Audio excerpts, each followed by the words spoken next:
Welcome to టీ10 నేను రేవతి.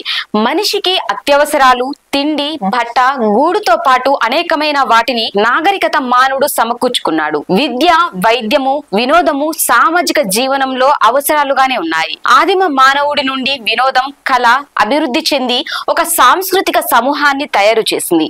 అందులో భాగంగా శాస్త్ర సాంకేతిక పెరిగిన కళగా సినిమా మన ముందున్నది. సినిమా ఇప్పుడు ఒక పరిశ్రమ, అంటే ఉత్పత్తి కేంద్రం, లాభాలు దాని లక్ష్యం. లాభాలే ఏకైక లక్ష్యమని వ్యాపారంలో నైతికతను సజీవ కళను వెతుక్కోవడం వృధా ప్రయాసే. ఈ మార్కెట్ మాయా వ్యూహాల్లో కళ అనే ఎరకు చిక్కిన చేప పిల్లలాగా మారుతున్న సామాన్య ప్రజలు నిత్య జీవన వెతల మెహరింపుల సమస్యల దిగ్బంధనంలో కొన్ని గంటలైన వెలుసుబాటును వినోదాన్ని వెతుక్కునే స్థలం సినిమా. ఇలాంటి చిత్ర ప్రదర్శనలు సామూహిక వెర్రిని ప్రేరేపిస్తున్నాయి, దోపిడికి ద్వారాలు తెరుస్తున్నాయి. అంతేకాదు పెంచుతున్న భ్రమల వ్యామోహంలో పడి సామాన్యులు ప్రాణాలను బలిపెట్టుకుంటున్నారు.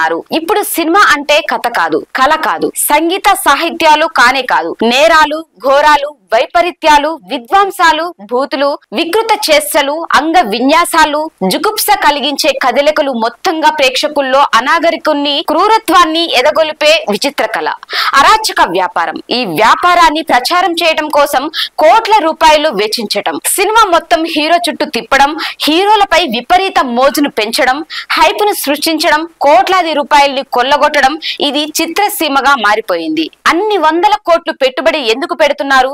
భారీ బడ్జెట్ సినిమా అని, హాలీవుడ్ స్థాయిలో నిర్మించిన మూవీ అని, ఇది మన సమాజానికే గర్వకారణమైనట్టు ప్రచారం చేయటం, ఫ్యాన్స్ పేరుతో పూనకాలు తెప్పించడం వెనకాల కేవలం లాభాలను సొమ్ము చేసుకోవడమే దాగున్నదనేది మన అభిమాన జన సందోహానికి ఎలా అర్థం కావాలి? వాళ్ళు చేసే ఈ వ్యాపారానికి మన ప్రభుత్వాలు మద్దతుగా నిలవటం, ప్రజల వైపు నుండి ఆలోచించకపోవటం ఒక విషాదం. భారీ బడ్జెట్ తో సినిమా తీశారు కనుక బెనిఫిట్ షోల పేరుతో టికెట్ల ధరలు విపరీతంగా పెంచుకోవడానికి తెలుగు రాష్ట్రాల ప్రభుత్వాలు జీవోలే జారీ చేయడం చూస్తే చిత్ర విచిత్రంగా తోస్తుంది.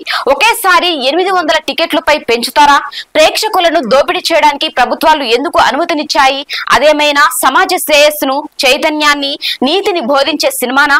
ఎర్రచందనం దొంగ రవాణా చేసే వాళ్ళు హీరోలుగా మార్చే పాయింట్ ను తీసుకొని ఇంకా బీభత్స కుళ్ళు రసాన్ని నింపిన సినిమాకు సమాజంలోని పిల్లలు యువత ప్రజలు బలి కావాలా? Pushpa 2 cinema premiere show Hyderabad లో ఒక అభిమాని ప్రాణాన్ని బలి తీసుకున్నది. సినిమా ప్రమోషన్ లో భాగంగా hero Allu Arjun cinema theatre కు రావడం, జనం వెర్రిగా ఎగబాకడంతో తొక్కిస్లాట జరిగి రేవతి అనే మహిళ చనిపోయింది. ఆమె కుమారుడు శ్రీ తేజ్ పరిస్థితి కూడా విషమంగా ఉందని చెబుతున్నారు.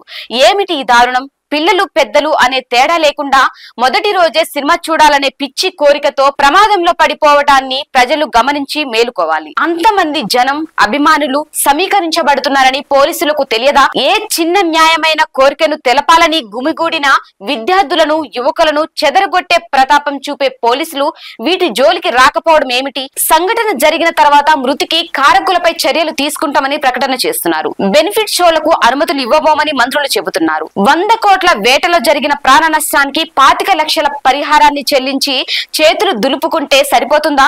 ప్రేక్షకులు కూడా భ్రమలోంచి బయటపడాలి. నిజ జీవితానికి సినిమాలకు మధ్య దూరం బాగా పెరిగింది. హీరోలు నిజమైన హీరోలు కాదని గుర్తెరగాలి. ప్రయోజనాత్మక సినిమాలు తీయడంలో మన తెలుగు సినిమా వెనుకబడే ఉంది.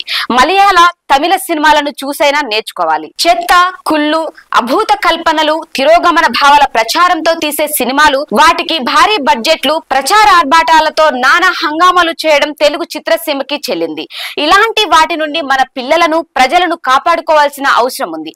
మన ఆరోగ్యాలను ఆలోచనలను చెడగొడుతున్నది పర్యావరణ కాలుష్యంతో పాటు సాంస్కృతిక కాలుష్యము తోడవుతున్నదన్న వాస్తవాన్ని గమనించి అప్రమత్తం అవ్వాలి. ఇది వాటి న్యూస్. చూస్తూనే ఉండండి టీ10.